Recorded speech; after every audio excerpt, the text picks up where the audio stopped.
আসসালামু আলাইকুম, আমি ডক্টর অনন্যা। আজকে আমি খুবই কমন একটা ডিজিজ নিয়ে ডিসকাস করব।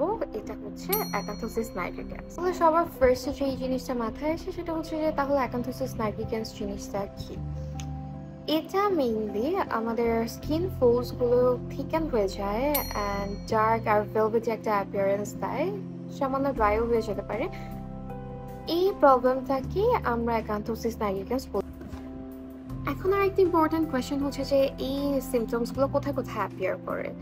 এটা দেখা যায় যে ঘাড়ের পিছনে অ্যাপিয়ার করে, নেক ফোলসে, ব্রেস্ট ফোলসে অ্যাপিয়ার করতে পারে, দেন এলবোজে থাকে, দেন ইনার থাইয়ে অ্যাপিয়ার করবে, বা চোখের নিচে, বা ইভেন ফেসও এটা অ্যাপিয়ার করতে পারে। কারণ হচ্ছে যে ইনসুলিন রেজিস্ট্যান্স। আপনি যদি ওভারওয়েট হয়ে থাকেন বা ডায়াবেটিস টাইপ 2 এর পেশেন্ট হন, বা আপনি যদি পিসিওএস থাকে বা আদার এন্ডোক্রাইন ডিজিজ থাকে, তাহলে এটা আপনার দেখা যাবে।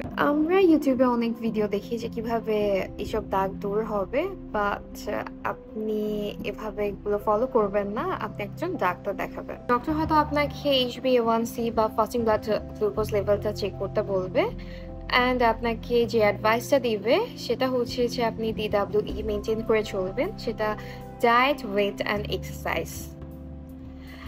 এটার সবথেকে হেল্পফুল একটা ট্রিটমেন্ট হচ্ছে যে আপনার ওয়েট রিডাকশন। আপনি ওয়েট রিডাকশনের সাথে সাথে আপনার এই সিমটমসগুলো চলে যাবে, কালো দাগগুলো চলে যেতে থাকবে।